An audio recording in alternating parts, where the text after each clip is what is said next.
Hello everyone, today we talk about Byzantine warfare from the 11th to the 14th century for our series about the general history of warfare of fundamentally central medieval regions. Each region basically across Eurasia has its own place here, with a slight bias in favor of the West as far as detail is concerned, but don't think that comes only from my background. That has to do also with the very different levels of documentation and also the different stages of historiographical development. As a matter of fact, this case actually about the Byzantines we do know a lot, reason for which today I basically split the video. Just the first part we will narrate, right? The other I will make tomorrow, God allowing. And we will be looking at different aspects of the Byzantine army and warfare. You know that that's a topic, especially in the first years, I covered with some important degree of depth that we're coming back to deal with again.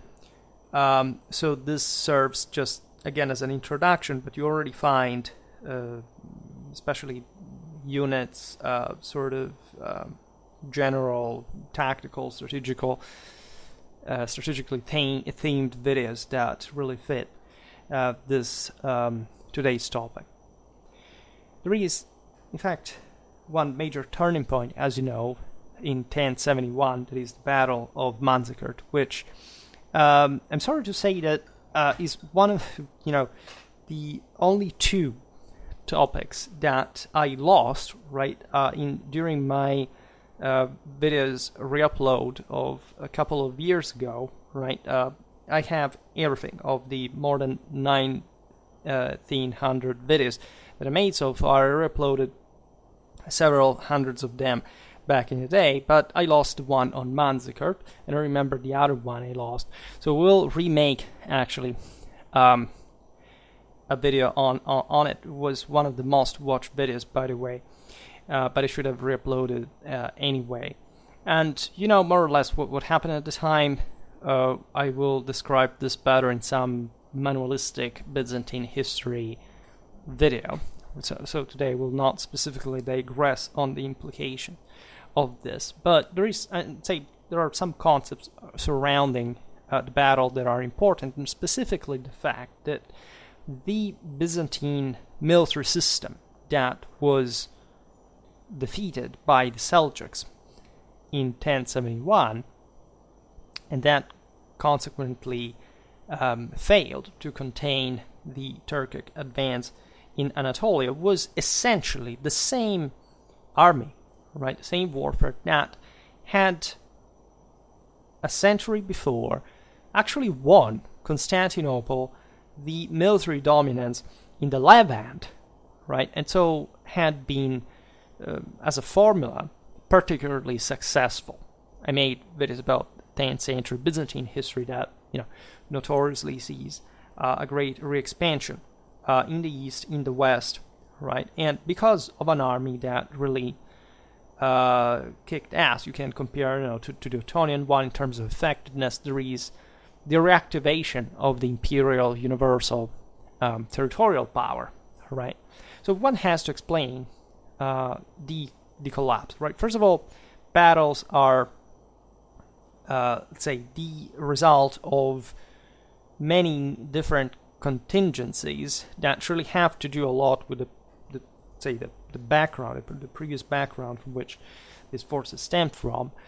But exactly because they're battles, they are fought because nobody knows what the outcome is going to be. So not necessarily the defeat of Manzikert should be seen as a particularly, a particular proof of some sort of Byzantine military inferiority, nor especially should be, in a systemic sense, nor it should be seen as the actual end, especially, this is the most important thing, of, the Byzantine Empire in insight.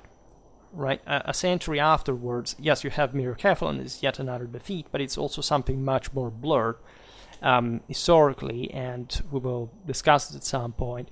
But to a point in which, in fact, the Byzantines had managed, under the Komnenian rule, to recover practically almost everything that had been lost at Manzikert, territorially speaking.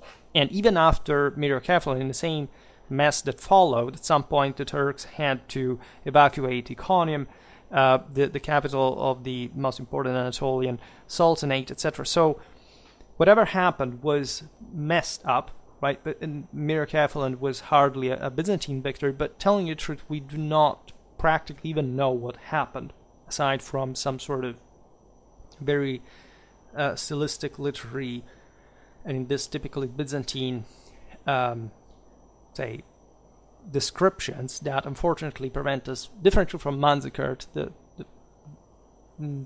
to reconstruct the battle, even in some strongly satisfactory terms, and especially describing the strategic consequence of the same in the aftermath, but also, some years after, because the war went on, right, dragged on for years, so that was hardly a decisive engagement.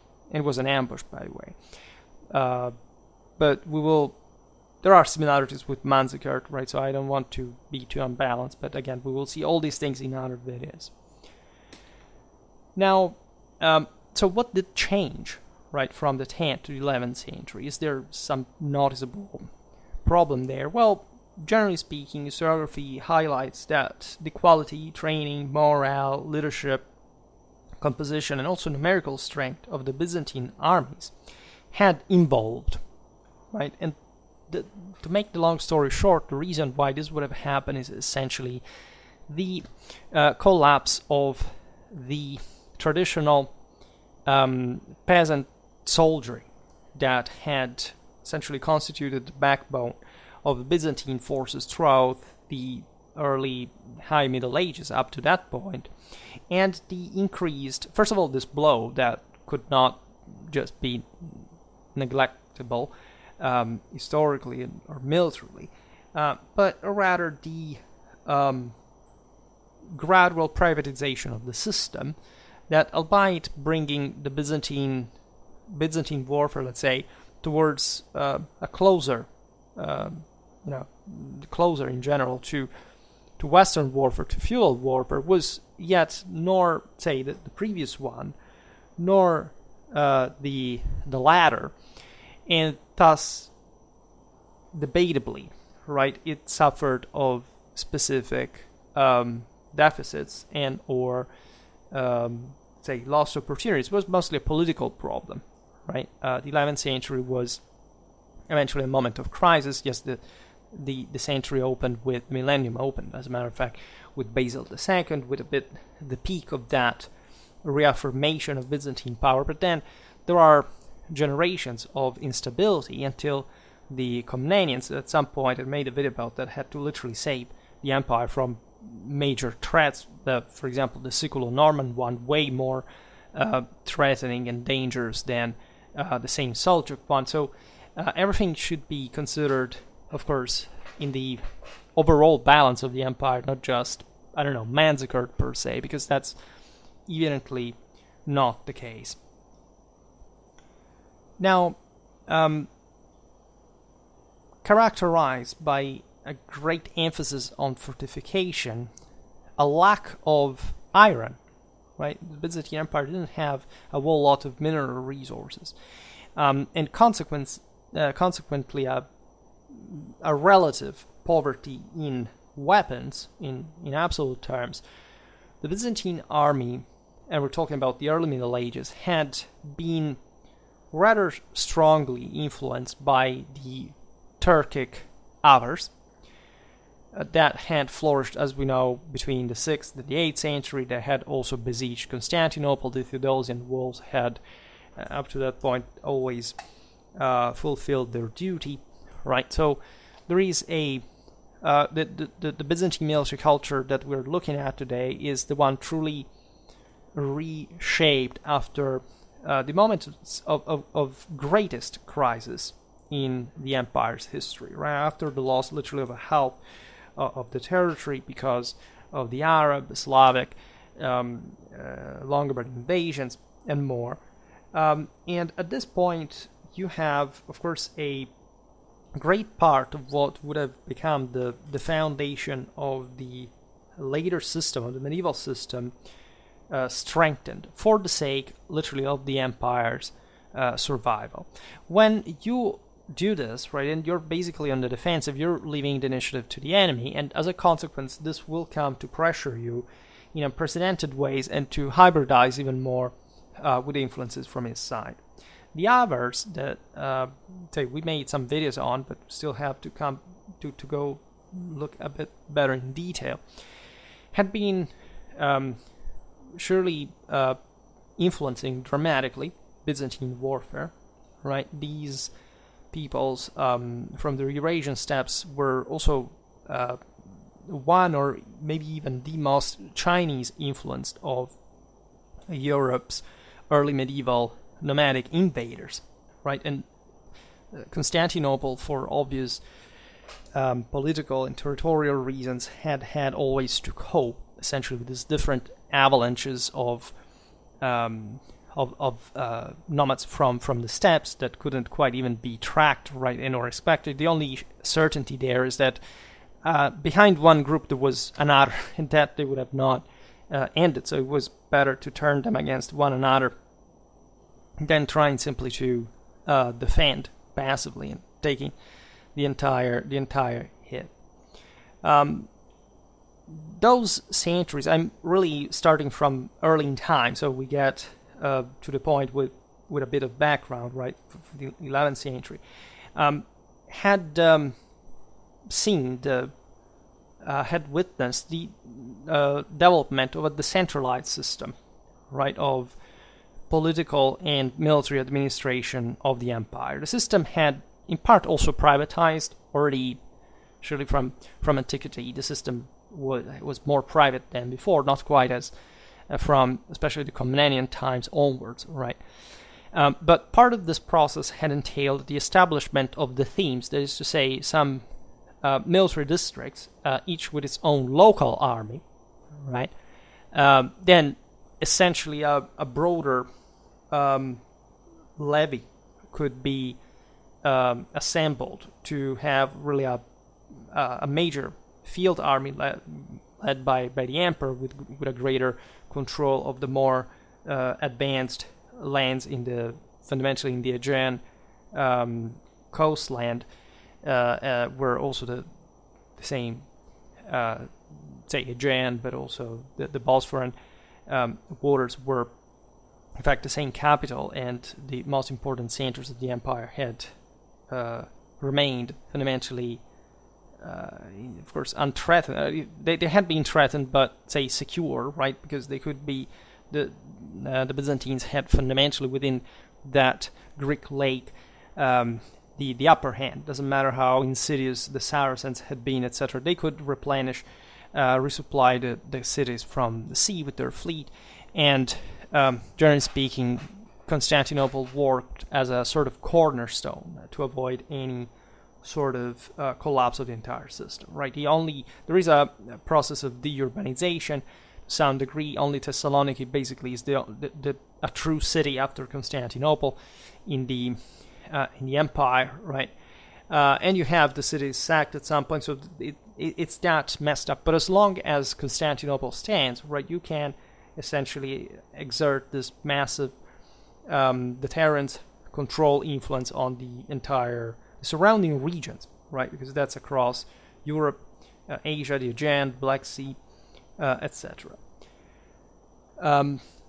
The other influence in the themes has been suggested because essentially the Avars, as nomadic people, would settle the various ethnic chunks, right, of their militarized population in various provinces, and so in part they would imitate the same Roman administration there, but there was an important synthesis, right, especially on the Danubian frontier, and we have seen in that video about even the Avar tents, how much of property of Avar gear, equipment, armament was adopted by the Byzantines in their early days, let's say. the Byzantines used in this early medieval times different tactics that we partly discussed in our videos about Pseudo Maurice's Strategicon, Leo the Wise's Tactica. That is basically just a copy of the Strategicon with just some sort of further addition. That's the typical sort of, say, conservativistic Byzantine mentality, to say the least. Very different from, in fact, that's the initial 6th century. We shouldn't think that early medieval Byzantine warfare was too much based on archery. Or at least there was an option. In part, it was not the later flourishing of sort of nomadic auxiliaries settled also in the empire, as in later times. I made a video about this, about Byzantine auxiliaries, and specifically the heavy and light Asiatic cavalrymen that became sort of the standard light horsemen, as we will see, of the Byzantine army towards the beginning of our period, and beyond, telling the truth. Think about the Cumans, the Pechenegs, etc. Bows of all types were seen because since in fact, late antiquity, especially the eastern part of the Roman Empire, had been subjected to any kind of influence. It had been the most receptive in terms of international appeal of mercenaries, of soldiery, etc. So you had Huns, you had all the ethnicities, to make it simpler, that you could imagine. Look at Belisarius' armies, ethnic composition, for example. The development of the large Scythian composite bow seems to have been widespread by that point. So, of course, there is a very strong steppe influence, no doubt, in the prevalence of this type of bow, in the general, say, this composite, powerful, penetrating, long-range weapon that, however, didn't entail necessarily a greater use of archery than the one that would have been happening in later times. Byzantine armies around the 9th to the 10th century seem to have included 4 times as infantry as cavalry, normally. But the most important tactical roles, even in defensive guerrilla-style warfare, still lay with theme cavalry. Right, just like in the West during the early Middle Ages, fundamentally the mounted arm had become more important than the foot, right? Which doesn't mean, by the way, that at this point it was just per se decisive, right? It will take actually quite a while, right, into the 12th century before having just 150 years in which fundamentally, and especially in the West, cavalry was not needed infantry always, because it was all about combined armed tactics, but was fundamentally the decisive army without any other competitor, right? The center of Byzantine power had gradually shifted historically towards the east, and especially in Anatolia, because this land had been different from the Balkans, the European side, essentially easier to reconquer. Right, the Anatolian interland, especially, was still fundamentally civilized, even in spite of the brusque contraction of early medieval times, the fact that it had become a frontier with the Arabs, etc. But fundamentally, much of that sort of Roman,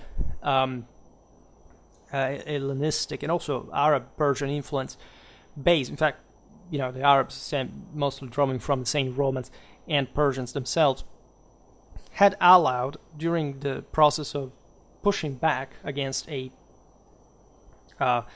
essentially a fragmented caliphate, the gradual reorganization of the Anatolian hinterland, that, as you know, is not quite like the coast, that is essentially Greek in nature, but very pastoral and very fitting for horse breeding and latifundia, large estates, right? And so the most powerful themes of the empire had been established there. This is why Manzikert, by the way, had been so ruinous, because once the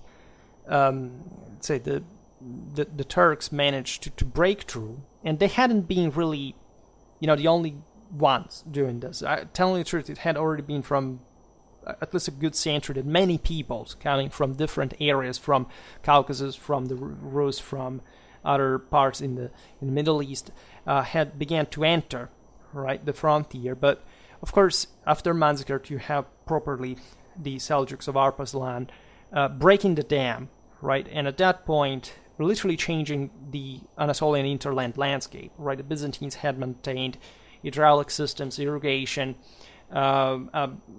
an important, in fact, level of agricultural development, and in fact urban, say settlement stability.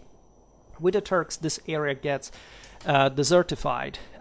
In good part, again, it is used still for sort of, in fact, horse breeding, etc., but much more sort of nomadic, pastorally influenced, tribal, primitive fashion that it had been before. Right, and even though, of course, there is a hybrid even there, the most important thing here being that the Byzantines lost basically their greatest supply of thematic cavalry. That had been, say, this themata had been really, under the hooves of those horses, the earth had really trembled of fear. At the time, the local provincial armies had, as we've seen, functioned significantly, but they also declined somehow during the 10th and 11th century. So you can definitely connect there even with the failure of Manzikert. As a consequence, they had been replaced by Tagma troops.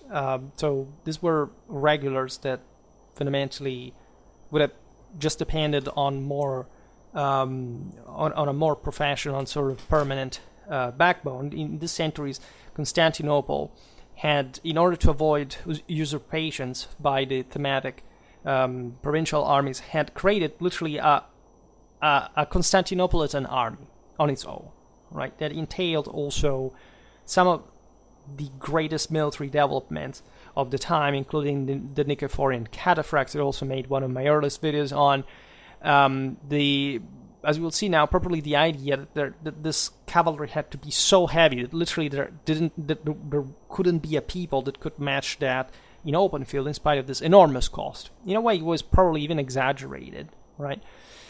But and the decline may have been triggered by, in fact, the increase in importance also of just Constantinople, right? That had to become ever more hegemonic in the territory, and so even being able to put down and reduce the combativeness of the same provincial forces that would be still drawn, yes, but in a sort of more, diluted way, so in a way that could be more easily controlled. In frontier regions, you have, because of the external threats, naturally a greater need of self-defense anyway, and especially infantry. Right, we will see it now in different regions, because yes, the local elite may have lost power compared to Constantinople, but still the local inhabitants had to defend themselves, and infantry, even if, say, levy and so cheap, could easily and effectively defend important, say, scattered fortified centers. Alone, of course, it's not like a field army. Right, but this infantry force does remain, as we will see, particularly important. Right. From the mid to mid 11th century, the Byzantine army had been quite bold strategically, had been aware of its superiority against fundamentally most enemies. Right, especially in the east, and so for this reason, open battle and direct confrontation more often than other times, where it had, for example, during the moment of greatest contraction crisis of the early Middle Ages, where guerrilla, right, lessening on resources, etc., was just a forced option, but entailed also a more passive strategic attitude, so a detrimental one. So definitely, this coming back had proven that the Byzantine Empire had come back with an impressive military and the reconquest of many lands had just sanctioned it. Infiltration, sort of other indirect approaches were still practiced, but again, if you can't concentrate a greater force than the enemy's, fundamentally you will go for that on a regular basis to just get it over with better, in a more logically and strategically sound fashion. The problem, however, is that the system had likely overspent, right? It had exhausted itself. When we look at the changes from early medieval Byzantine army compositions, we realize that horse archery had increased in importance during the 10th, 11th century. We noticed that, albeit heavy cavalry having increased in importance, as we've seen, horse archery had practically remained invaried, right? Probably it's difficult to explain why. Some people said because, horse archery is more difficult to train. Well, it depends on who these people are, but I don't think that that's actually in fact a satisfactory explanation. Heavy cavalry is still particularly expensive, so the idea, aside from the training and the various tactical implications, but as we said before, having heavier cavalry, shock cavalry, is definitely a better option than having a lighter one, right? And horse archery, right? We tend to overestimate dramatically horse archery and say light troops in general, right? It's not that they're important, but they are called light for a reason, because they can't stand their ground against other, say, heavier troops. And it's a relative statement, right? What is heavy for someone can be light for someone else, even though in practice, right, medieval armies at this point weren't substantially differing much into that, right? But since, again, the empire had afforded heavier cavalry, had gone with that, and it hadn't needed too much assistance against through the assistance of lighter troops. This naturally has to do with the type of enemies that they had to cope with.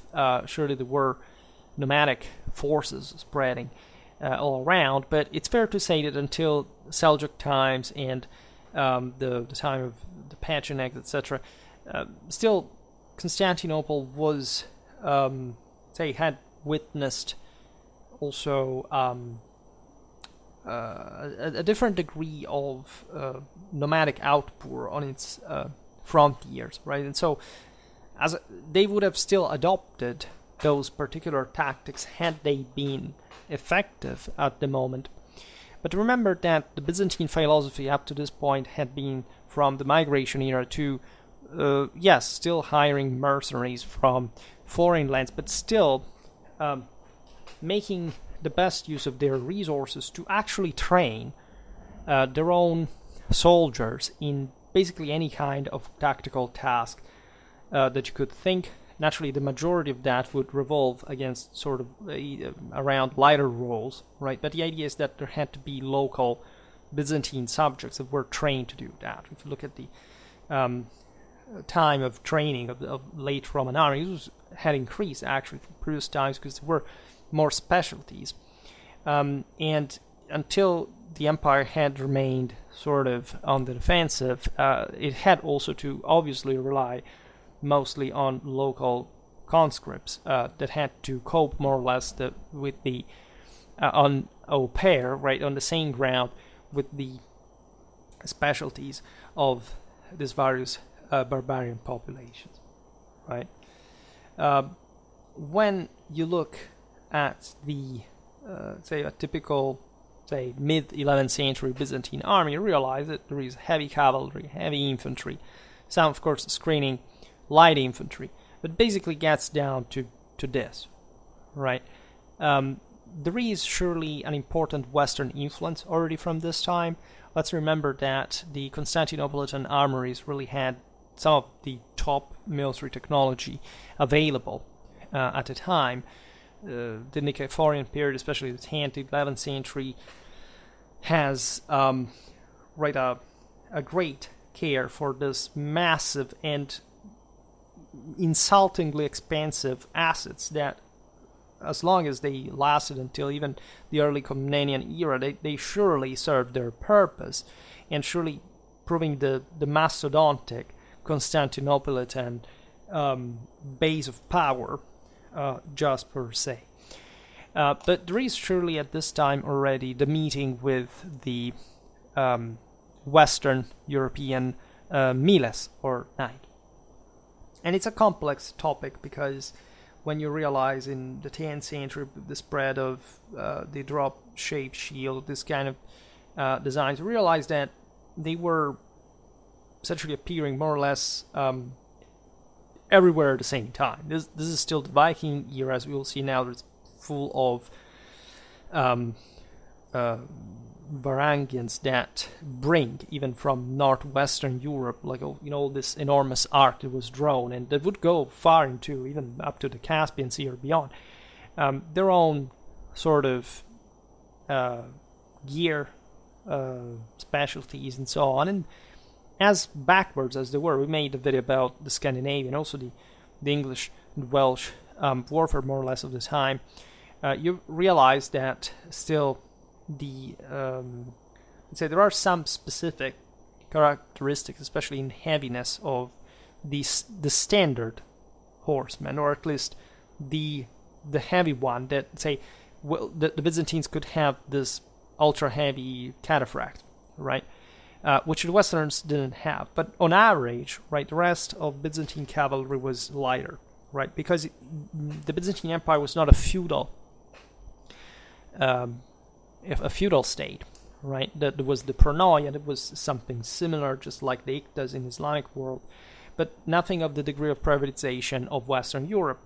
Consequently, Western Europeans had a more heavily evenly distributed individual wealth, and sort of the average heavier cavalryman was heavier, right? And this, as we will see, brought also in the later centuries significant influences. We can make a couple of examples, such as the carved ivory box depicting Joshua and the people of Gideon, dating from the 10th, the 11th century. You know that the problem with Byzantine art is that being very stylistic and sort of conservative looks pretty much similar, right? So even those, I don't know, the Rus, anybody who had adopted, had been converted by Constantinople and adopted the various local arts, etc., had adopted this very standard sort of even panoply reflecting the ancient Roman one to some degree together with it. And as we will see today, aside from sort of the standard iconic, in fact, lamellar armor and certain other classical looking features, the peruges, etc., we know archaeologically that reality was a bit different, right? And in part it's still a mystery, because it's not that archaeology resolves actually that we know, thanks to archaeology, what a Byzantine army looked like, right, in the 11th century. We have a better idea thanks to that, but it's not nearly satisfactory. And this carved ivory box, I think, is preserved still today at the Victoria and Albert Museum of London. Should be the piece number A542, 1910, right? And this is a very interesting evidence, because it does show specifically the Israelites in the fateful reflection of what essentially Byzantine arms and armor of the period would have actually looked like. This depiction was also likely mirroring what the imperial palace troops would have worn, right? Not much the thematic armies, right? And we do see, as we were pointing out, things such as hauberks, right? They are way more similar to the Western tradition. Short-sleeved in this case, male, extending to the lower thighs in the case of the commander, and likely this was standard issue among cavalry, especially probably the heavier ones, one armed with spears, large oval shields. We'll surely talk about them in some historical military unit video. We see conical helmets, likely with aventails hanging from their rims, which looks very much Eurasian steppe-like, right? And this is in the stead of mail coif, as you would instead see in Western Europe, right? So it's still a mix, actually, of there were, as we've seen in the series about Eurasian steppe warfare, there was plenty of mail spreading back even from Europe into the steppes, from which in part it had likely originated in ancient times, as a proof of further sort of absorption, especially at this point before the Mongol invasions by the Khazars, other peoples like this, of sort of a gradually more sedentary lifestyle, right, by steppe standards. And needless to say, the Byzantines were in part influenced by that process, but through the same steppe peoples. So from an influence that came from the same Europe, but that eventually came back through the steppes on the same Constantinople. We see sashes as straps around it, the chest, as it's pretty much normal over the shoulder in Byzantine art. We do not know exactly whether this is just stylistical or it would be actually the case. If that was, in fact, it's possible that such straps were intended to stop loose male shirts from flapping about in combat, right, and so tiring unnecessarily the wearer, right? Surely there was some sort of uniformation based on different colors that helped to identify the unit. Such sashes are worn even by, in fact, apparently unarmored peoples, even light infantry or maybe messengers and so on. We find unarmored infantry that is not technically light, meaning that it can unitly take on an enemy in hand-to-hand combat, that wears something very interesting in an early form of brimmed chapelle de fer war hand style, right? And this type of helmets appear for the first time, at least iconographically, in Byzantine art around the late 9th century, but of course they become clearer in the same Constantinople in early 11th century depictions. Another evidence is we will look at it multiple times during this couple of videos, the Ilan Kilise, the famous subterranean church of Cappadocia, dating to, by the way, around 1070, so quite of a date there, for Manzikert, and also quite a place there, because Manzikert is actually in Armenia, but this areas would be overrun just after the imperial defeat. Well, this place is famous. It's in Göreme, right in the Nevşehir province of today's Turkey, for the wall painting of Saint Theodore, right? So again, we will come back on them because they're really, really precious for the times and places. These are the famous rock-cut churches of Cappadocia that, albeit being quite precious, do not completely escape the Byzantine archaizations, let's say. We find, interestingly enough, here what, according to the artist, we think would have been a typical Anatolian Byzantine cavalryman model before, in fact, Manzikert, and so the big change and what was essentially washed away, even in terms of sources, right, with the Turkic conquest, right? We see actually a limited kind of lamellar torso and upper arm defenses. We see the pteryges.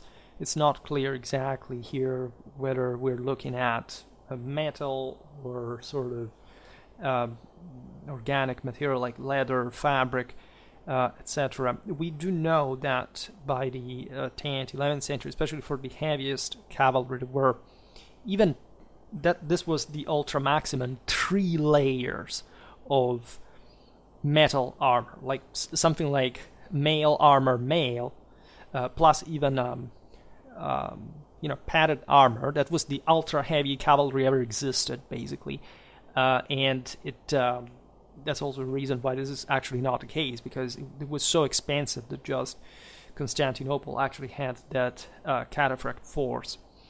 But we definitely see interesting connections with similar armor lacking normally arm protection appearing in 12th, 13th century Seljuk art from Iran in neighboring regions. In a while now we will discuss the influence from the Islamic world broadly meant, not just the Irano. The Seljuks were highly Persified, right, in military culture. They had their own Central Asian characteristics, but there had been, next to these, also in the previous centuries, Arabo-Islamic influences of important kind. We see deep saddles with high supporting cantlets and pommels appearing also elsewhere in Byzantine art. They were sort of junction to straight-legged riding position. We see, in other words, a heavier type of cavalry that is gradually developing, that could also imitate the at that point consolidating European knightly sort of couche lance shock cavalry charges. Let's remember that at Manzikert there were Western, in the campaign at least, there were Western mercenaries at the service of Constantinople, and as the 11th century, it's difficult to distinguish that from, to distinguish a Western European knight from, say, a Varangian, say, a Viking broadly meant, because these guys had been around for centuries, right? And that's a context that is somehow overlooked, because people say, well, just they were either, Varangians or Western mercenaries, right? In the different eras, there is an in-between that also shows how frequent it was to find these guys there, right? Even hired by Muslim powers, and I made a video specifically about that for the 12th and the 13th century, including Byzantine and Frankish forces, right? Now, the interesting aspect, however, about the aforementioned saddles, like the deep saddles, is that despite the West, as we've seen, would make more profuse use of this kind of heavier type of this knight, let's say, the designs for these saddles were already known in Constantinople during the 10th, 11th century. Some say, such as Nicole, that they they could have developed in the Islamic Middle East even before that, because, of course, as we will see now, there was a very strong tradition of heavy cavalry, as you know, in Persian warfare especially.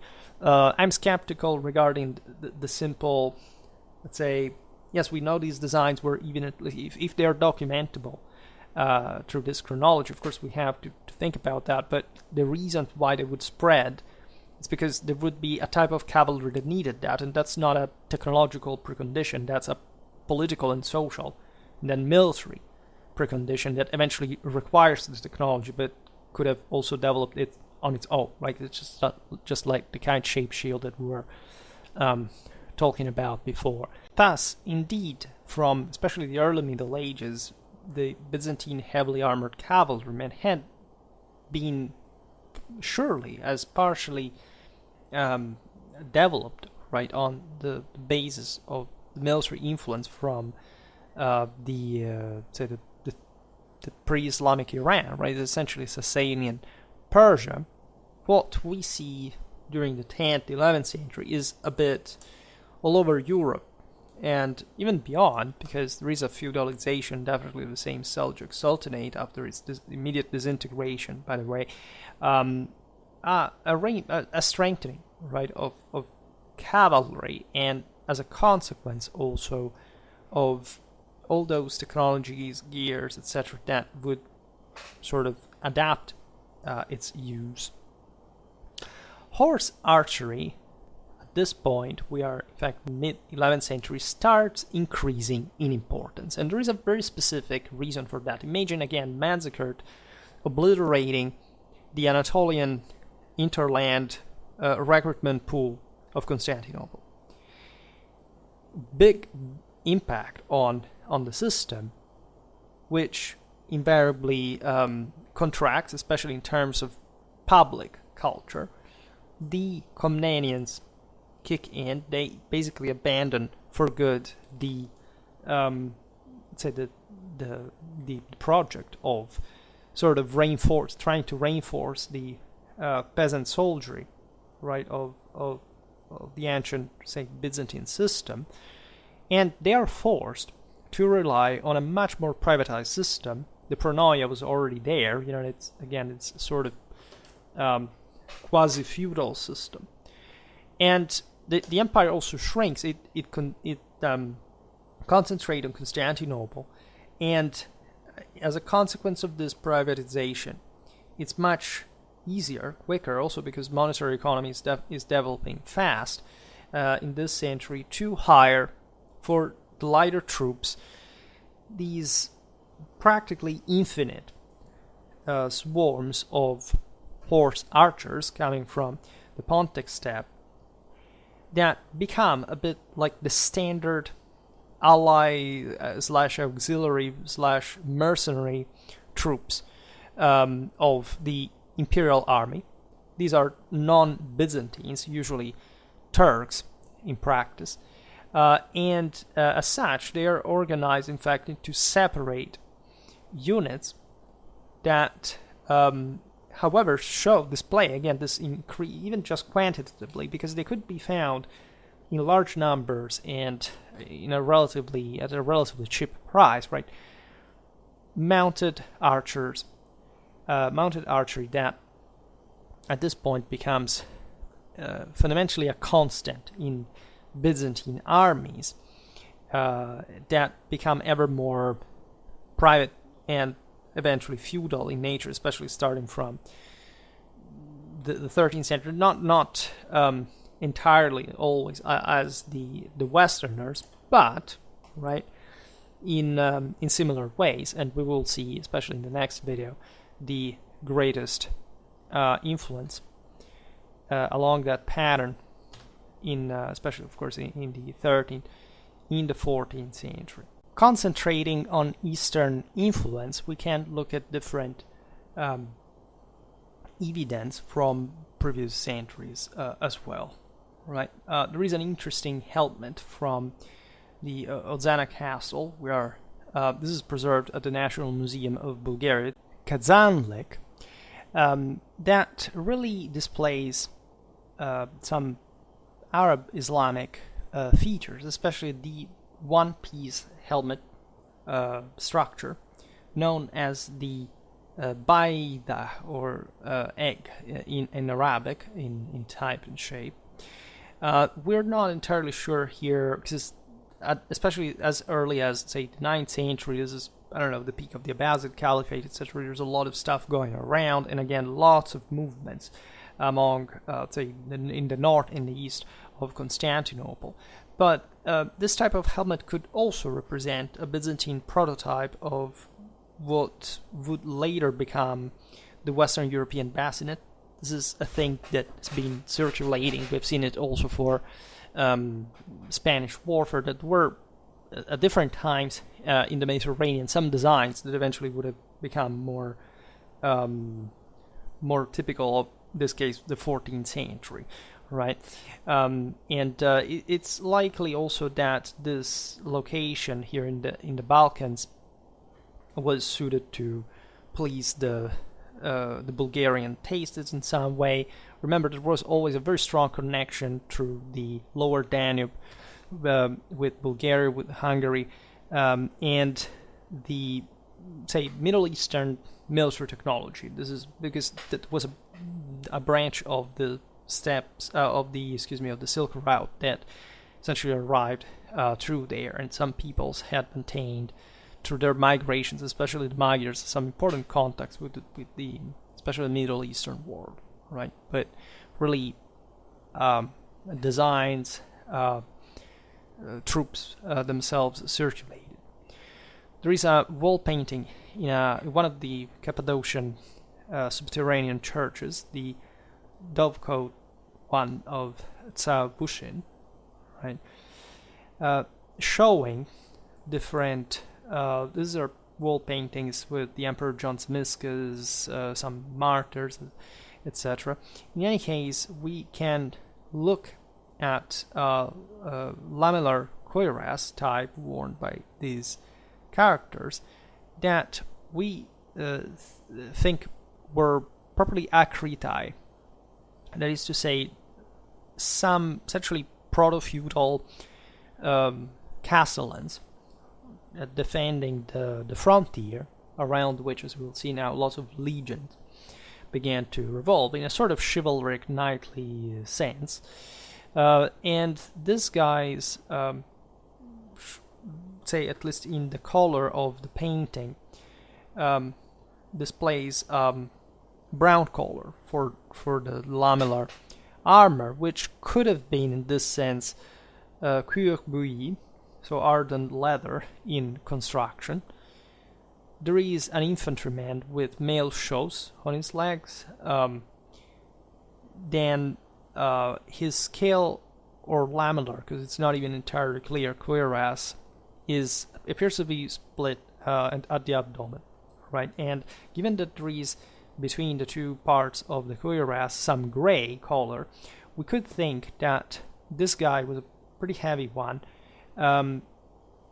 wearing in fact a hauberk beneath the lamellar, right? And the reason why this, say, cuirass was split in between is likely to provide greater freedom of movement on horseback, right? Considering that the Byzantines at this point were still using that sort of bent knee, almost crouch riding position. That was a bit of a steppe influence we've seen also among Hungarian knights still in the 13th century in the video about them, that naturally required this greater flexibility, right, rather than being sort of rigidly on saddle with, this for the shock charge, etc. Of course, these guys were able to do that as well, but not as much as it would become later. So this is also very early, a relatively early source. We're talking about 963 to 69, likely, right? So it's likely that these troops are pretty elite, except for the fact that this combination we described is also very similar to early medieval Arabic sources, right? Then what we find, for example, in Byzantine manuals of this era, which is fascinating because it could tell us that in this essentially eastern frontier, of course, those Arabo-Islamic styles, as we will see now further, could have been significantly common, right? So not necessarily Arabs, not even Muslims, right? It could have been, I don't know, Kurdish rulers of Syria or Eastern Anatolia, Armenians, or Western Iranians, because with the Mashrek, it basically goes like that. It continues. There is no real limit orographically. Frontier is just valleys that arrive up to Central Asia, just like that from the Aegean, right? And you have these also more, say, provincial, and so less representative styles that at least would not made it in the official iconography.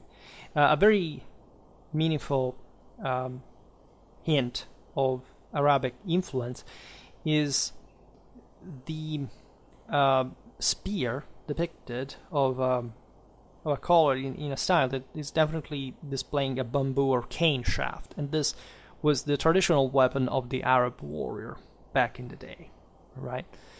We see the sword held by the infantryman as straight-bladed, but also clearly single-edged, also without a pommel, and this was likely steppes influence, right? That was spreading through the various gulams from those regions, both in the Byzantine and in the Islamic world. There is another source that is the manuscript. It's a Byzantine Minologion dating to the 40s of the 11th century, depicting the martyrdom of Theopemptus. This is preserved today at the Walters Art Gallery of Baltimore, United States.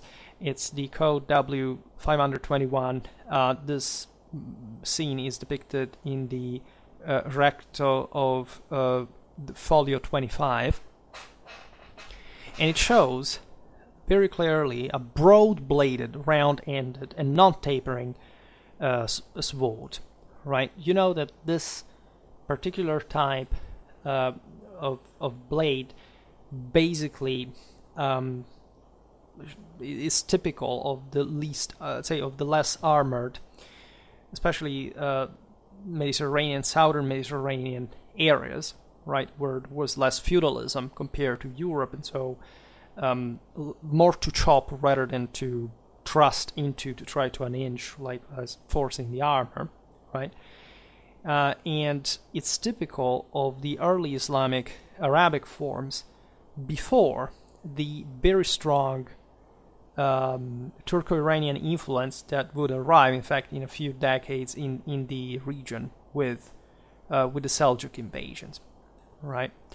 And it's likely that those Byzantine soldiers, especially in the southeastern themes of the empire, would have used it more frequently than their sort of northwestern counterparts, because fundamentally there are not massive differences overall in design, but they of course fit more the sort of space where also heavier steppe or even western equipment was not quite present in the same way. We go a bit later in time, the 12th and 13th century, look at some ceramic fragment from the Agora of Athens. This is Byzantine stuff, preserved, in fact, at the Byzantine Museum of Athens, and the piece is number 108. Now, what's interesting about the character displayed is that it has a sword that looks remarkably close to the ones of mid-13th century Arab manuscripts from Syria and Iraq. I made 2 videos about the 2 areas, by the way. So if you're interested more or less at the same time, you can go look what we're talking about. Albeit, the same figure wields a almost flat-top shield that looks almost like a mantlet, right? So not necessarily, something like more preferably used in siege warfare, whatever. You could essentially shelter yourself in a passive way rather than some more concave shield that could use to push into the melee or something, and that is somehow more it's different.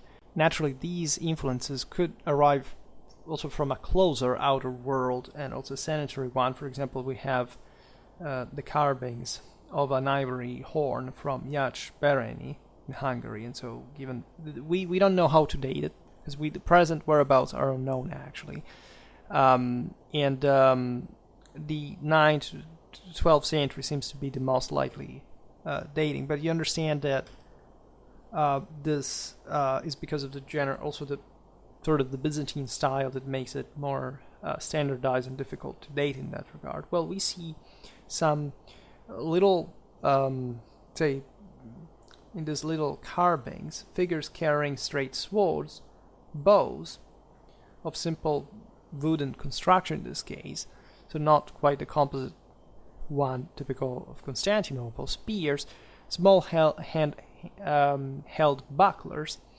and it's simply likely that this came from a Byzantine Slavic Balkan province, because that's sort of the closest equipment that we can think of, also in its simplicity, but yet still the more sedentary and European looking, with straight blades and sort of simple bows. But coming back to this Eastern influence, speaking of yet another subterranean church, that is the one of Kokar, Ilara, in the Niğde province of Turkey, with wall paintings dating from the 9th to the 11th century, displaying biblical scenes. We see, first of all, they are similar to the other painted rock cut churches art of Cappadocia. And this place, specifically, was the homeland of Digenes Akritas, that was essentially, again, the epic hero of this Christian frontier of Constantinople against the Islamic Arabs, right? It's a sort of, I don't know, Cid, right? Except, right, the Reconquista was progressing, and here things were going a bit backwards, but not necessarily at the time, because this could be exactly also in the year in which Constantinople was reconsolidating strongly the control up to Armenia and the upper Euphrates Valley before Manzikert, etc. So you could appreciate from this art, especially the fact that it's a frontier one. So again, away from the traditional archaisms of Constantinople, right? It's a big space, like longitudinally in distance, where there are really different countries. These are relatively simple paintings, by the way, but they do depict, in fact, very different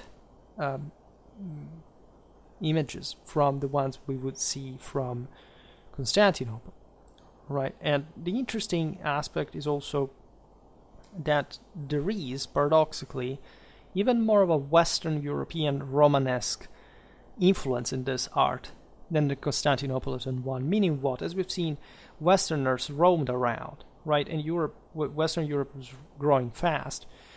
Constantinople was still a beacon of light and of a civilization on its own, and with this more codified art, etc. But indeed, in the provinces, there was the spread of, say, European art, music, right? You know that Byzantine music is by definition just ecclesiastical, but these Akritae looked a bit like, I don't know, the Minnesänger in perspective. But like, say, the Minnesänger came later chronologically, but I mean, the idea that the warrior had to be a bard and still having a particular expression and lifestyle in his castle on the frontier, battling against the outer forces of evil, it's something pretty universal. I mean, it existed also in the same Islamic world. In fact, from the other side, the same frontier was shared in a similar way.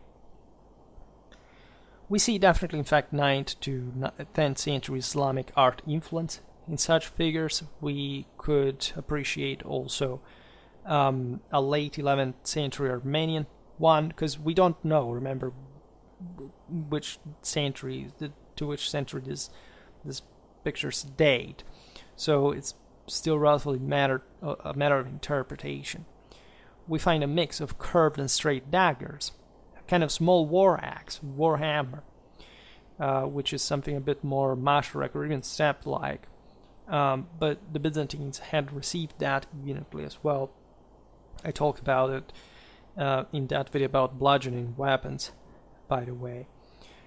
We find tall pointed helmets, which instead are a bit more Western European in look, especially the one with a forward tilted crown that is at least normally associated with what we would see, in fact, in the West, but only in the 12th century.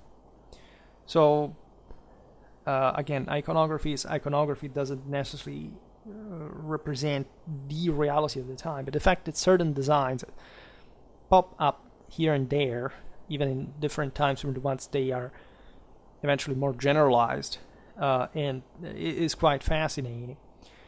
And you may never know what the actual origin of these was. Or was it, or say, like an Eastern design that was eventually adopted, even by chance, by also the Westerners in the 12th, or is there already a considerable Western influence of some sort, as we've seen with the Romanesque traits to some degree. This is very important. There is a fragment of a graffiti-ware ceramic bowl that was found in Crimea and Kherson, and dating to 11th to 12th century. Today it's preserved at the Hermitage Museum of St. Petersburg. Here we find yet another image of Digenes Acritas slaying a wild animal. Right, it's a sort of very crude and high inserted, even here is easy to find, and less discernibly, let's say, Byzantine artistic product, at least in form. This guy uses some kind of pretty heavy cuirass with, however, short sleeves that lack folds, right? And so this could suggest a sort of stiff, perhaps protective material. There is a dagger short sword that may indicate again the need to stab at close combat into the few opening of the joints of armor. It also hangs parallel to the belt of Digenes, and the latter is a typically Turco-Iranian style. We have a silver dish, likely Byzantine or Georgian, from the 12th century.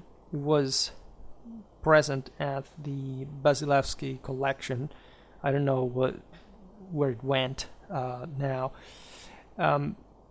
but it's a sort of mix of styles of Byzantine and Turkish in practice, because the two figures fighting basically wear the same type of body armor, right? While there are two infantrymen who are also fighting against one another, and one at least wears a riding boots, right? Otherwise being identical to the other.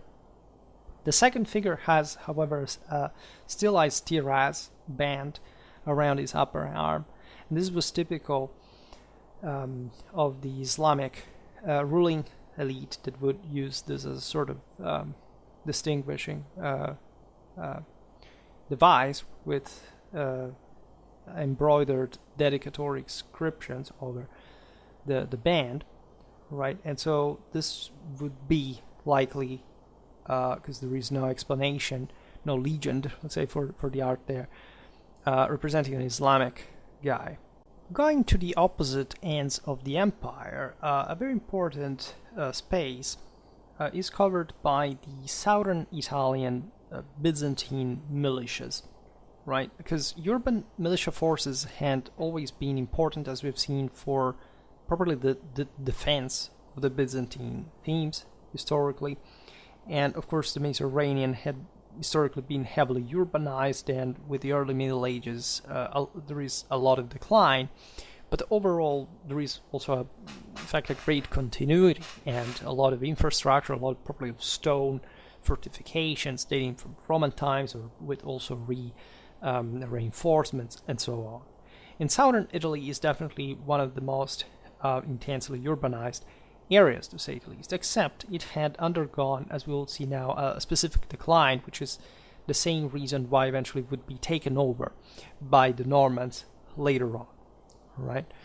In fact, in the 40s of the 11th century, the same thematic armies were disbanded in southern Italy by the Byzantines.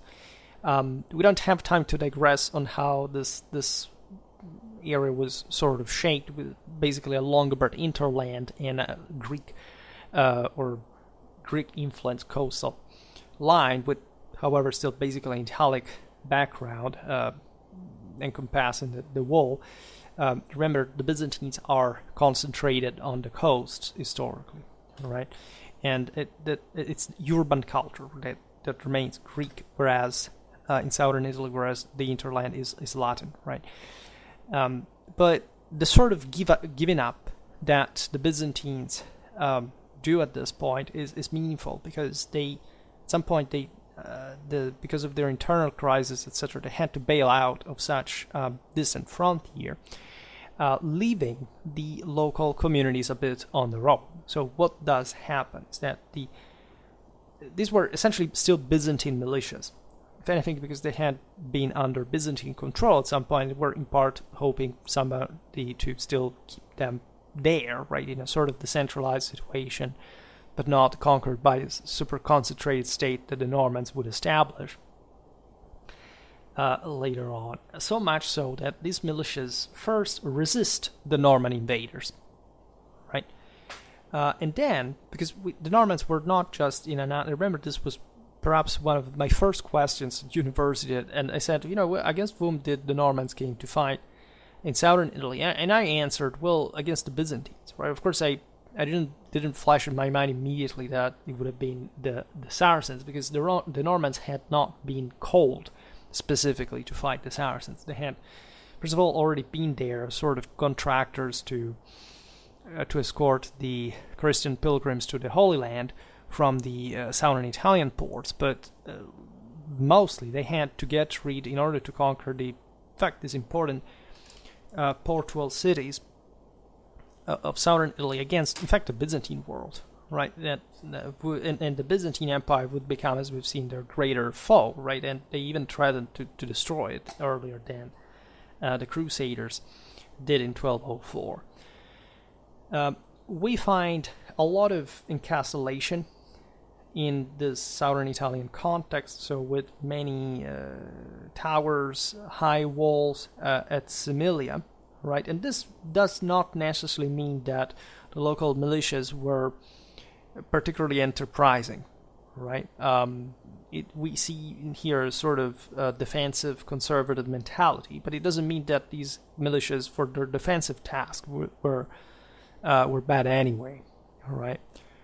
We find some evidence connected with this. For example, there is a manuscript page from likely a Byzantine manuscript, we're not sure, dating to the early mid-11th century, preserved at the National Library in Paris. This is the Latin manuscript for novel acquisitions, 1930, and this shows, interestingly enough, a mix of styles, right? Sometimes it's Byzantine, sometimes it's French. Nobody really understands, again, with certainty where it comes from. It's truly very different in style from most 11th century Byzantine painting, though. And it could have easily originated in southern Italy, right? Before, even just after the Norman invasion of the area. That would explain the French look, by the way. So there are different figures, soldiers on a ship, etc. We see conical helmets with long nozzles, right, which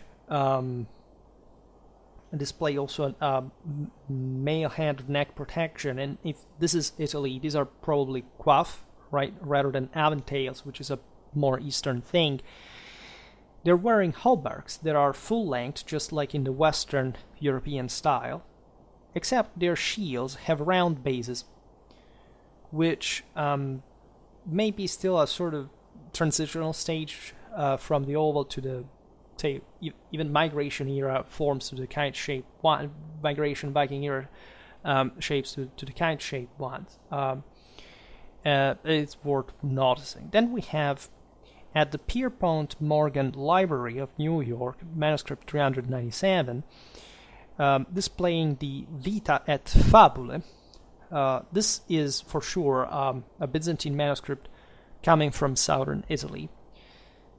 11th century, we do not know, I think, more precisely the date, so I'm speaking just in function of the fact that the Normans would take over the region.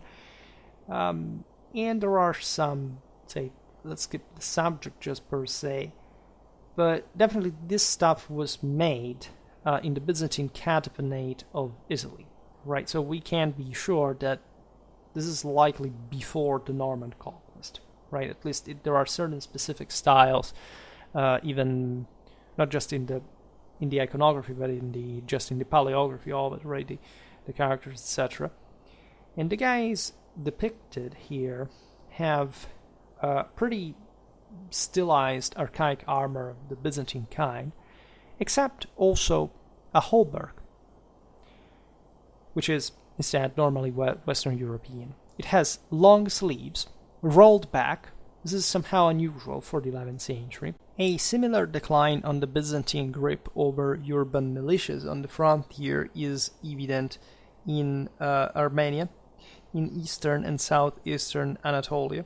This is part of the reason that paved the way to the infiltration of so many different groups. Again, we think that basically the Byzantine frontier broke only because the Turks won at Manzikert, but already from quite a while, many peoples had began to breach through the frontiers and settle in there, right? And in that sense, you can see that the local urban communities would have been weakened in the process, would have been just fled somewhere else, right?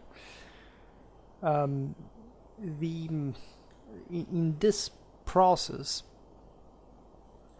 we see the aforementioned spread of horse archery at the hands of foreign mercenaries in the same Byzantine army, rather than by local subjects. That is to say, again, the Byzantines were partly hiring the same intruders, right, that decided to be hired in that way.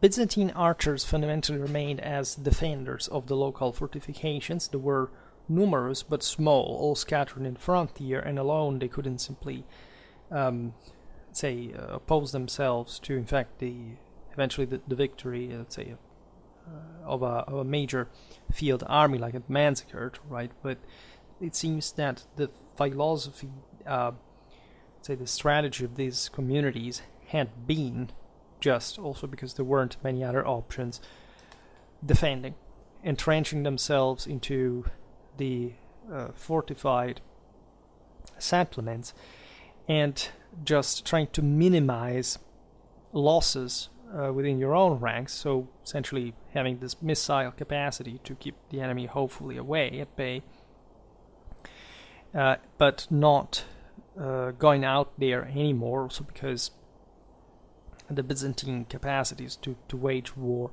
that far away had been in part reduced with a field army of their own, right?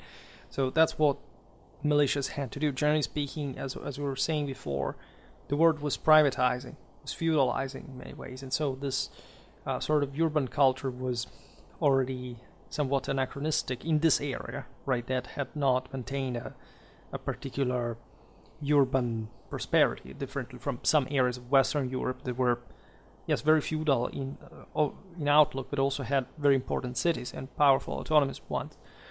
So this is definitely an indicator of the Byzantine decline.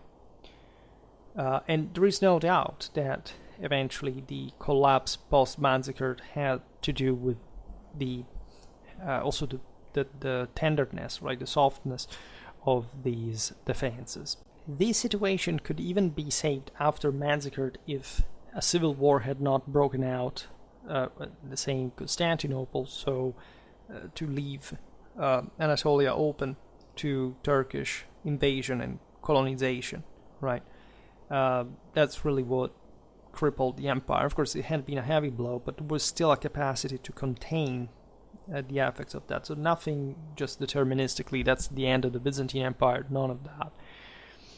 In fact, when we look at Byzantine forces, even after Manzikert, we realize that their traditional discipline and sort of combined armed aptness was still intact, right? It's just the basis, right, of the older thematic cavalry in the great Anatolian estates that had been lost. Right, they weren't recovered intact even by the Turks that sort of settled in a disordered way, in a fragmented one as well.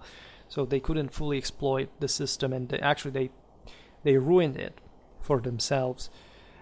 So that's more or less the picture, and definitely one of disgregation. Early in his reign, Alexius I Komnenos, the founder of the Komnenian dynasty, and made a video exactly about his military exploit, disbanded fundamentally the remains of the old regiments of the empire, essentially reforming the army on different patterns, right? There was an awareness, as we were saying before, that these regiments were made up of local troops that had began to lose their own meaning. It was better for these guys to stay at home, we're saying to work, and to provide Constantinople in an ever more concentrated way the resources to eventually hire mostly mercenaries that were in fact foreign, right, and building up the new units of the empire. And there was definitely, I mean, not entirely, of course, but still in an unprecedented degree that would change the face of the Byzantine army, and as we will see hopefully in many other videos in detail. It's important to spend a word for Armenia as well, because this country had a specific military culture that, as you know, was quite pretty feudal in nature and had been influenced by Constantinople, by Persia, but had always had its own sort of bases, which, in spite of the tragic history of the country, also part of, as you know, of the relocation of Armenian refugees after Islamic, the Turkic invasions in Cilicia. So, at the contraction of Constantinople after Manzikert, the re-establishment of certain Armenian principalities, I mean, not only for that dynamic, because sort of a greater... I made a video about Caucasian warfare during this period, so you can check that out better. Just for the further feudalization and power concentration of these Armenian principalities, right? The Armenian term asbed or asped, that meant general, is actually frequent within the Byzantines themselves during the 12th and 14th centuries, right? Many Armenians, even those that had required a greater autonomy, often would venture for military career in Constantinople, right? They were warlike. They fought against, in part, the same enemies of Constantinople. They had important chances of promotion, etc. So we will see, hopefully, better this in many other videos.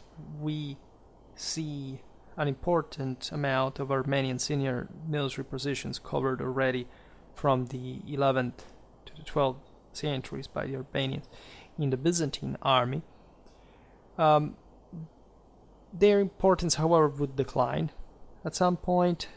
Some Armenian families, as we've seen through the army, had entered the military elite of Constantinople, but after the death of Alexius I, you do not quite find them that high again. Also because the basis of Komnenian power was becoming ever narrower and fundamentally just within a few Byzantine clans, right, houses, okay, in Constantinople.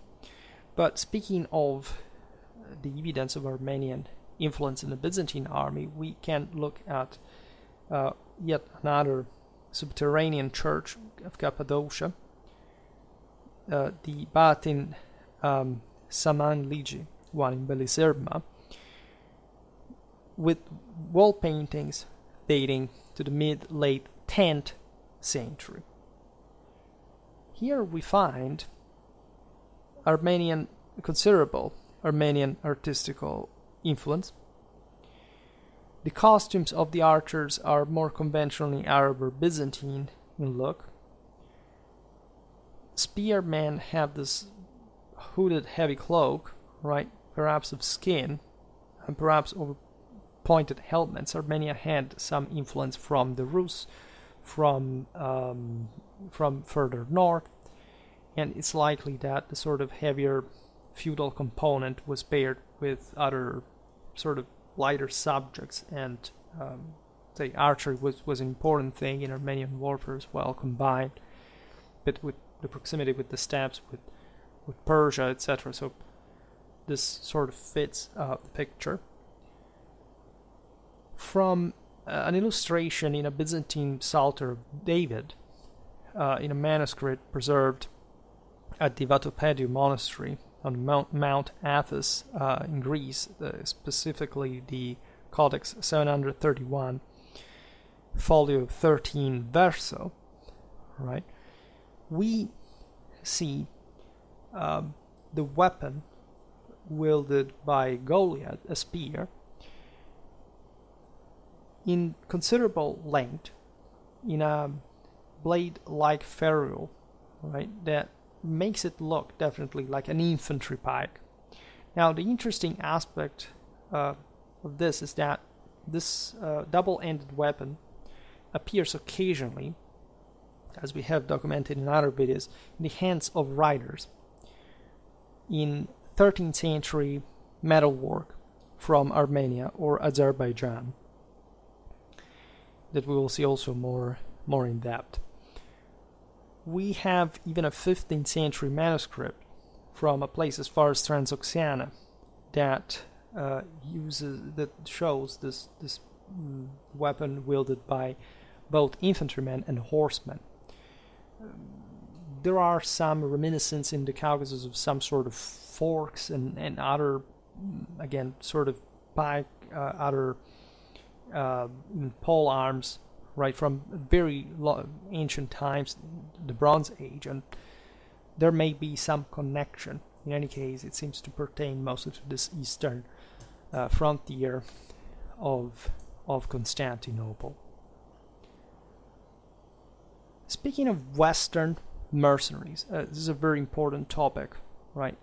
There were, as we said before, essentially two directions of influence. One from, say, the northeast of Constantinople, essentially Rus, and the west proper, right, mostly through the central Mediterranean.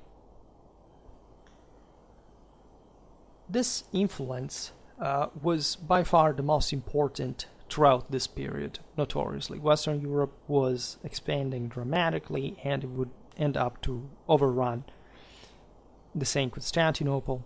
This would happen notably from the west strictly meant, because essentially the Rus went on rather, first being in conflict with Constantinople, but not managing, of course, to take it out and or having the capacity of doing that in the first place.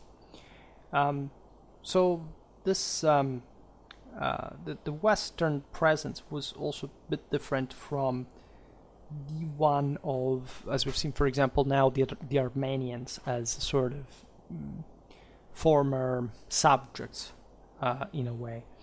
The most famous, let's say, Western mercenary force was notoriously the Varangian Guard. I made a video about it until essentially the beginning of this period. We find them until very late in time, but naturally with reduced importance. It mostly rocked exactly at the beginning of this period. This unit existing, in fact, long before the Battle of Manzikert, and its composition changing dramatically more than once during history. Made videos about the Vikings, the Rus, the Varangians. We explained essentially the difference. And these were essentially Norse Slavic forces. They mostly fought on foot, but actually mounted warfare was more widespread than we think, and the same Kievan Rus went on developing very important mounted forces that were able even to crush the Khazar Khaganate and more. We'll come back on that. The typical, say, one thing we said always about the Varangian Guard is that we tend to think of it just in the elite sort of palace guard way, but there were actually thousands of these Varangians, rendering it a complete, say, a tactically autonomous army, right? And plus, there were lots of these people literally settled as colonists throughout the Balkans and beyond by Constantinople. So it's a larger influence under, not just in the imperial garden we should think about. The Varangians were generally armed with long shields, long spears, double-edged swords, single-edged axes. So what you think, say more stereotypically, with the heavily armored infantryman with the so-called Danish Scandinavian axe, even though it was actually a Frankish thing originally. And of course, part of the reason because they wielded these weapons was the fact that they mostly fought on foot, right? So you could have this larger weapons. That's why you could see that in Scandinavia, or I don't know, even in Germany, it was a bit more complicated for the use of cavalry in open field, and the knights often dismounted, so that you find 1.5 swords there as well. We find, of course, mounted contingents as well, equipped with more functional weapons for cavalry. Sometimes they used bow, right? Perhaps a traditional Northern European longbow, right? Not from horseback in this case, but say steppe influence was quite intense also in the Rus, so you do find these guys knowing how to shoot a bow from horseback anyway, given that it was just how they like the entire nobility of all these peoples hunted in Europe, in the Mediterranean, etc. So it's not really that strange. From the late 11th century, because of the Norman conquest of Anglo-Saxon England, lots of English refugees take their stand in Constantinople against the Norman invading the Balkans. There are very interesting connections between, I don't know, the dragons of the Bayeux tapestry and some epigraphic evidence in today's Albania that are a testament to such Anglo-Saxon and Northern European influence still in that part of the Mediterranean. We find Frisians or North Germans together with these guys. I mean, there were definitely many mercenaries. I made a video about medieval mercenaries in general that had been used historically from these areas, Saxony, Frisia, etc., even by the Franks, and so on. So they simply continued throughout the 12th century, right, to even find employment in Constantinople. This is quite interesting, and there is all the kind of crazy influence from the opposite ends of Europe, right, and the relative warfare, right.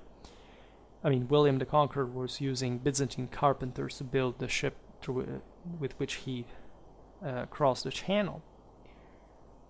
There was some, of course, ethnic divide in terms of military organization. This is true also for the Ghulams in the Islamic world. I mean, the Varangians maintain a bit more of this sort of Northman outlook historically, even though the Western mercenary, right, the Frankish mercenary, was becoming ever more important and required and expressly contracted with the major Western European powers, the papacy, etc., because essentially the Byzantines, as you know, didn't carry out crusades, right? And the same crusades were in part, let's say, facilitated by the fact that there were so many Frankish mercenaries out there already, and that the Byzantines were calling for more substantial help against the Seljuks. And there you have the same guys eventually conquering the Holy Land in the process. Of this Slavic and northern influence, we have some trace.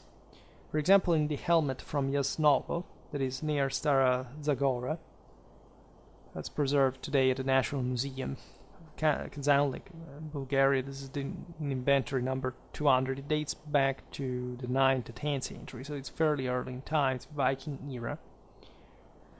And it's possible, in this case, to have a find dating to the First Bulgarian Empire proper, that still existed, of course, before the destruction by Basil II the beginning of the 11th century. Just for telling you that there were different actors that in part were also leading different war bands from the north, pass and cross, etc. Now it's basically a segmented Spangenhelm, so this was the typical early medieval helmet in Europe, dating from the migration era, and still, the late Vikings used it before in Western Europe models began to evolve towards something more developed. This design had been introduced likely by the Asiatic nomads during the migration era. However, in this case, we have a very broad lower band, which is very similar to the one of an Anglo-Saxon helmet from York dating to the 8th century. And also, much later, we're talking perhaps even as much as the early 14th century, Turkish helmet that is preserved, at least today, in Constantinople, that, as you know, I will always call Constantinople, not that other name. This design is interesting because it follows a sort of stylized eyes or eyebrows motive, right, decoration. It's similar to late Roman helmets even, and the ones especially from the Balkan, Central European frontier, but also later ones from the Rus and the Northern Balkans that were, of course, in contact with Constantinople intensely. Now, the fact that this helmet was found in a pagan warrior's grave, however, in a Christian-controlled territory, either Byzantine or Bulgarian, we can speculate that this guy may have been actually a raider that was killed there. Now, it's a bit far-fetched because there surely would be pagan mercenaries that would, say, launch raids from Bulgaria with blessing of the same local Christians against the Byzantine-held areas, right? But it's still a seducing hypothesis because the style of this helmet is visibly barbaric, right? And there is no equivalent, right, in nor the Byzantine Empire at this point, nor even among the Christianized Bulgarians at this point, even though, again, the Christianization was somehow imperfect at many levels there. We find from the Pseudo-Oppian Synergetica, Byzantine manuscript dating to the 10th, 12th century, preserved at the Martian Library of Venice, specifically the Greek Code 497, a guy wielding an axe that is very similar to those archaeologically excavated in various parts of the Rus, right? And interestingly enough, there is a comparable weapon used in a naval battle in the same iconography, along with trumpets or flutes, and this could be, again, looking at the chronology, possibly again always a sort of Russian pirate of some kind. As we were saying before, the Byzantines tended to recruit mercenaries and to keep them into distinct ethnic units, right? This was important because there was not just sort of tactical homogeneity. That was also not that different, especially from among European mercenaries, but also, of course, an esprit de corps and some sort of course, of political unity and connection, even with the obvious contacts with native lands that at some points subcontracted fundamentally these mercenaries to Constantinople itself. Among these nationalities, we find the Rus, we find the so-called Franks, so more or less the French broadly meant, the Germans, the so-called Lombards, so this would have been the Italians broadly meant, especially the central northern ones, except it seems that most of these troops called as Lombards in the Byzantine army came more narrowly from Liguria, right? And they perhaps included the early Genoese crossbowmen that, telling the truth, were not really that, I mean, yes, they were the top notch of their times, but of course, you know, other Italian cities had basically the same type of troopers. There were, especially in the east, the you would say the forces at some point provided by various Crusader states, and in particular from the northernmost principality of Antioch. There was a great traffic, as you understand, along the Byzantine coasts during the Crusade era. I mean, the same Crusaders either passed via, they were shipping their forces along the coasts or descending from the Danube, especially the Germans in the latter case, and crossing the Bosphorus at Constantinople, even threatening the city at some point. We find Italians from Ancona, another maritime republic on the Adriatic that had historically, like Venice, important ties with Constantinople. We find the Magyars, the Flemings, etc. So this was the quite composite picture of various broader Western nationalities. You understand, these troops were all quite similar overall, so you can't simply distinguish them in particular ways. The Crusaders' nationalities were basically, for the Westerners, the ones who were listed by the majority. But here we're talking about mercenaries in the Byzantine army specifically.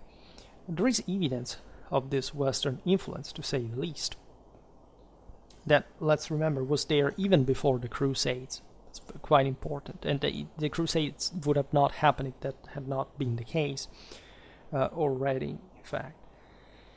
There is yet another Cappadocian subterranean church, Pyrenli Seki, in Ilara. Right, it's always in the same Nijde province. That's all the ones we listed, except I think the second we listed. I remember now. The wall paintings in this church date to the 10th to the mid 11th century. Right, they show scenes of the New Testament. There are interesting helmets in the scene of Christ's crucifixion, displaying forward tilted crowns that were a design, as we've seen, that existed here and there across the east and west. All right, we do not know exactly with which relation of mutual likely influence, but still we find so many Frankish mercenaries, many of whom were Norman and French cavalrymen, as we've seen. There is a double-headed axe that is really not used in Europe, at least in Western Europe. It could be actually an Armenian influence. I've seen how many Armenians had migrated west, right from their native lands into also Cappadocia, not just Cilicia, right, and settling there, just as even these were noblemen at some point, so they had their retinues, etc. They would fight for the Byzantines, stemming other peoples coming from the east, etc. We have the Smyrna Octatec, that is Byzantine manuscript dating to the 10th, 11th century, preserved at the Vatican Library, the Greek Code 746. This is essentially, of course, talking about the Old Testament. And it's a famous manuscript because it has really lots of illustration of armed and armored warriors. There is an interesting distinction between the Israelites and the Jebusites that are fighting against one another. Of course, the Jews are the good guys. They are dressed for this reason in the Byzantine Pseudo-Roman armor fashion, right? And only one of them wears the lamellar, interestingly enough, meaning that the classical models were somehow felt as more truly Roman than the more widespread lamellar that existed at the time, almost iconically, among the Byzantines. In fact, the Jebusite enemies were not just lamellar, but also male. Yes, before we said that male was becoming famous within the same, spread, to say the least, in the Byzantine armies. But still, the idea was that it was recognized as a sort of foreign type of armor, right? Almost a barbarian one. The Jebusites also have tall, conical, or rounded helmets, a curved saber, and a short bow. All these could represent some sort of non-Byzantine standard for the viewer, right? There is surely Islamic characterization, more specifically of the Jebusites as the enemies of the Israelites. Interestingly enough, the kite-shaped shields displayed among the variety of shields shown in the Smyrna octathec are relatively small, except for one among the various figures. And this smaller type is actually very similar to the one displayed in the Eastern European, so the Russian sources in the 11th and the 12th centuries. So this Anatolian manuscript was sensitive enough to the influences received by, say, the Varangians at that point. In the aforementioned Sakli church of Göreme, we can admire the crucifixion from the wall paintings. Again, this is from the 70s of the 11th century. And we find an 11th century male hauberk here, right? The only difference from a French or an Italian warrior depicted in this scene are the straps in the scabbard, right? Longinus wears a version of the lamellar cuirass that is normally conceived as sort of standard Byzantine, sometimes even not really realistic one, so the iconic one, let's put it in this way. It could be that, given the importance of Longinus, that, as you know, became also a saint because he converted.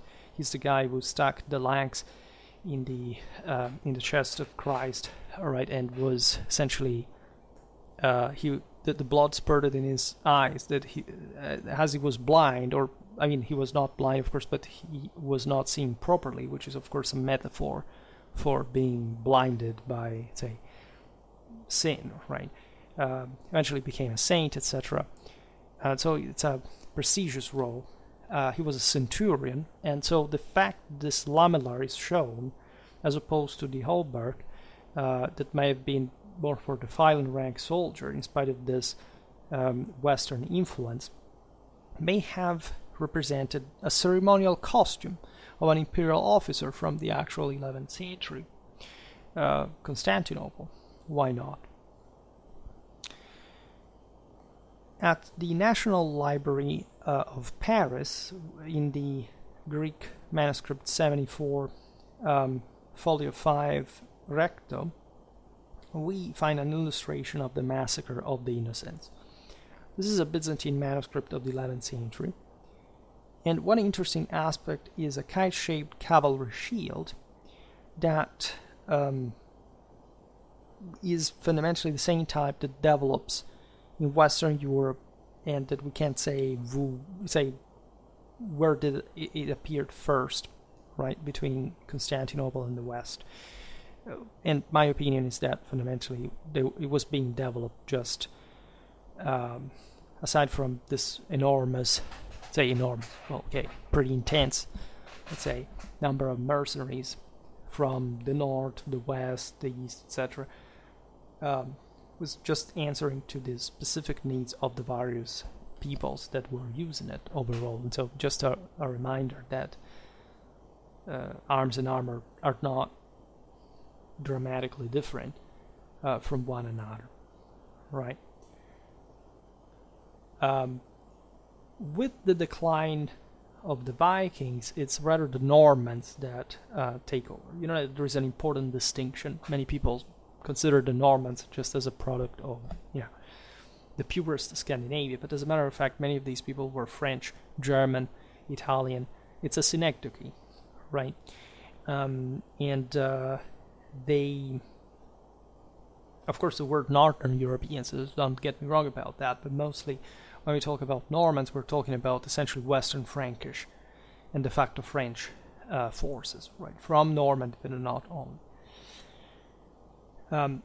These forces came to interact with Constantinople, as we'd say, with the Byzantine Empire, as we've seen before, mostly via southern Italy, right? The Byzantines were quite classicistic, and as you know, from Anna Komnena, for example, they called these guys from France as the Celts, right? This tells you all, because we call them the Normans, but these guys called them the Celts, and they called the Northerners in another way.